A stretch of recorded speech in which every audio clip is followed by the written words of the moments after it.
BJP সরকারের দ্বিতীয় বর্ষপূর্তি উদযাপন উপলক্ষে রবীন্দ্র ভবন হলে একটি অনুষ্ঠান অনুষ্ঠিত হয়। অনুষ্ঠানে উপস্থিত ছিলেন মুখ্যমন্ত্রী ডক্টর মানিক সাহা সহ রাজ্যের অন্যান্য মন্ত্রীরা এবং সাংসদ রাজীব ভট্টাচার্য, রাজ্য প্রশাসনের আধিকারিকবৃন্দ ও মুখ্য সচিব জে.কে. সিনহা সহ অন্যান্যরা।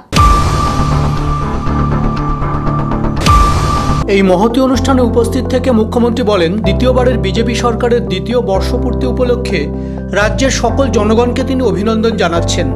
রাজ্য প্রশাসনের সকল আধিকারিক এবং কর্মচারীদেরও তিনি আন্তরিক শুভেচ্ছা জানান। তিনি বলেন, মাতা ত্রিপুরেশ্বরীর আশীর্বাদে এবং সকলের শুভকামনায় সরকারের দ্বিতীয় বর্ষটি সাফল্যের সাথে অতিক্রম করা গেছে। যেভাবে প্রধানমন্ত্রী নরেন্দ্র মোদীর ওপর আস্থা রেখে ত্রিপুরার জনগণ আবারও বিজেপি সরকারকে দ্বিতীয়বারের জন্য ক্ষমতায় এনেছেন, তাতে সকল অংশের জনগণকে তিনি আন্তরিক ধন্যবাদ জানান।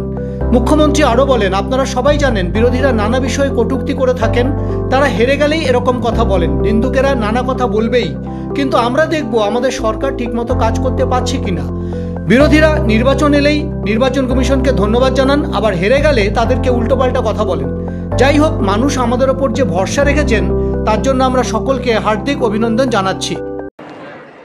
এবং ত্রিপুরা দলের যে বর্তমান রাজ্য সরকার তার যে দ্বিতীয় বর্ষ পূর্তি উপলক্ষে সর্বপ্রথম আমি রাজ্যের সকল অংশের জনগণ এবং শুভনাথদের এবং সমর্থক কর্মী এবং কার্যকর্তাদের সকলকে আমি হার্দিক অভিনন্দন ও শুভেচ্ছা জানাতে চাই।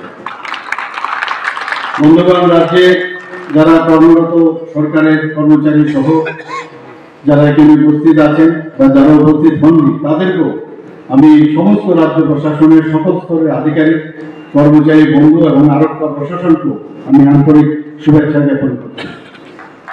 মাতা ত্রিপুরা সুন্দরীর আশীর্বাদে এবং সকলের যে কোঅপারেশন, যে কারণে এই বিজেপি নেতৃত্বাধীন যে দ্বিতীয় জোট সরকারের যে দ্বিতীয় বছরটি আমরা সাফল্যের সাথে আজকে যে এখানে উদযাপন করছি, এটা আমাদের রাজ্যের মানুষের এটা আকাঙ্ক্ষার প্রতিফলন আমি করতে চাই।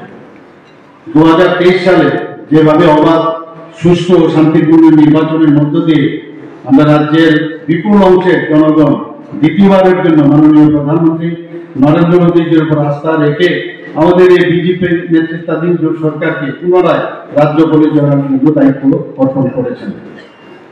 আপনারা সবাই জানেন যে বিরোধীরা অনেক সময় এই বিষয়ে কটূক্তি করেন, যেখানে ইলেকশন হয়নি, যখন হেরে যান তখন এইগুলো কথাগুলো শাসন করেন। আমরা সবাই জানি, এখনো বলছেন বিভিন্ন জায়গায় গিয়ে। তো নিন্দুকেরা বলবে, কিন্তু আমাদের কথা হচ্ছে আমরা ঠিকভাবে কাজ করতে পারছি কিনা। এবং আমাদের নির্বাচন কমিশন যখন ইলেকশন হয় তখন নির্বাচন কমিশনকে ধন্যবাদ দেন, হেরে গেলে আবার নির্বাচন কমিশনকে ওরা উল্টোপাল্টা কথাবার্তা বলে। সেগুলো আমরা শুনতে শুনতে এখন অভ্যস্ত হয়েছি। বহুদিনের পুরনো যে রাজনৈতিক পরিবেশ, তার থেকে কিন্তু আমরা বেরিয়ে আসছি। দেশের মাননীয় প্রধানমন্ত্রী নরেন্দ্র মোদীজির যে দূরদর্শী নেতৃত্ব এবং দেশকে গঠন করার যে ওনার স্বপ্ন, সেটা আবার আমাদের ত্রিপুরার সমস্ত মানুষ, আবার আমাদের এই রাজ্যকে ভারতীয় জনতা পার্টির নেতৃত্বাধীন সরকারে আবার প্রতিষ্ঠিত করার ওনারা আমাদের উপর আস্থা রেখেছেন। আমি এর জন্য ওনাদেরকে আবার পুনর্বার আমি ওনাদেরকে ধন্যবাদ এবং শুভেচ্ছা জানাতে চাই। মুখ্যমন্ত্রী আরও বলেন, ত্রিপুরায় বিজেপি সরকার আসাতে শান্তি প্রতিষ্ঠা হয়েছে, যে কারণে এখানে 20 থেকে 22টি রাজ্যের প্রকল্প চালু করা গেছে। নতুন নতুন নীতি প্রণয়ন করা হয়েছে। রাজ্য সরকার জনজীবনে সার্বিক উন্নতি ও পরিকাঠামো নির্মাণ, শিক্ষা, আবাসন, স্বাস্থ্য, কর্মসংস্থান, অর্থনৈতিক অগ্রগতি প্রভৃতি বিষয়ে উন্নতির জন্য কাজ করে চলেছেন। ত্রিপুরায় যেসব ফ্ল্যাগশিপ কর্মসূচি রয়েছে, যেমন PM কিষাণ নিধি, PM আবাস যোজনা, প্রধানমন্ত্রী উজ্জ্বলা যোজনা ইত্যাদি বাস্তবায়ন করার লক্ষ্যে নিরলস প্রচেষ্টা চলছে। এ কারণে দিল্লিতে ত্রিপুরা রাজ্যের জন্য আলাদা একটি জায়গা রয়েছে।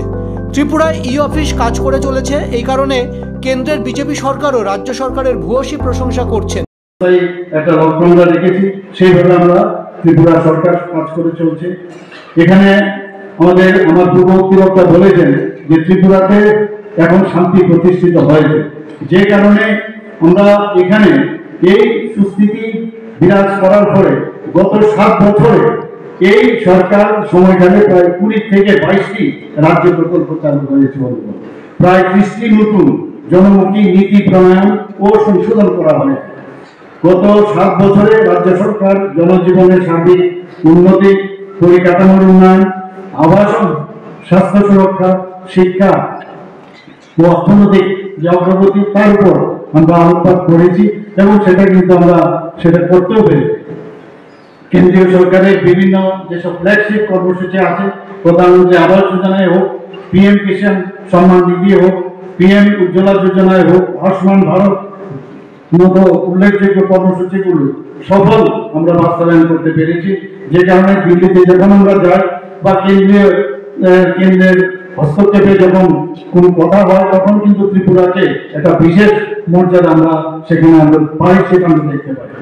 রাজ্য সরকারের সবচেয়ে বড় যে বিষয় সেটা হচ্ছে স্বচ্ছতা এবং দক্ষতা এবং দায়বদ্ধতা সেটাকে আমরা মাথায় রেখে এবং যাতে প্রযুক্তিকে আমরা ইউজ করতে পারি সেই বিষয়ে আমরা স্বচ্ছ প্রশাসন আমরা দেওয়ার চেষ্টা করতে পারি। এখানে অফিস সম্পর্কে বলা হয়েছে, আমাদের মাননীয় চিফ সেক্রেটারি মহোদয় বলেছেন যে ত্রিপুরায় একমাত্র স্টেট যেখানে সারা ভারতবর্ষের মধ্যে যেখানে ক্যাবিনেট থেকে একদম ত্রিস্তরীয় পঞ্চায়েত পর্যন্ত আমাদের অফিস চালু হয়েছে এবং সেটা কিন্তু আর কোনো প্রদেশে সেটা আমরা দেখতে পাইনি। আমাদের এখানে গত বছরের সময়কালে বিভিন্ন যে আমরা পরিকল্পনার রূপরেখা এবং সাফল্যের বাস্তবায়নে কিছু কিছু বিষয় আমি আপনাদের সামনে তুলে ধরলাম। এখানে বিস্তারিত আলোচনার সুবিধা নেই, কিছু নিজস্ব সংবাদ প্রতিনিধি, এশিয়ান টাইমস।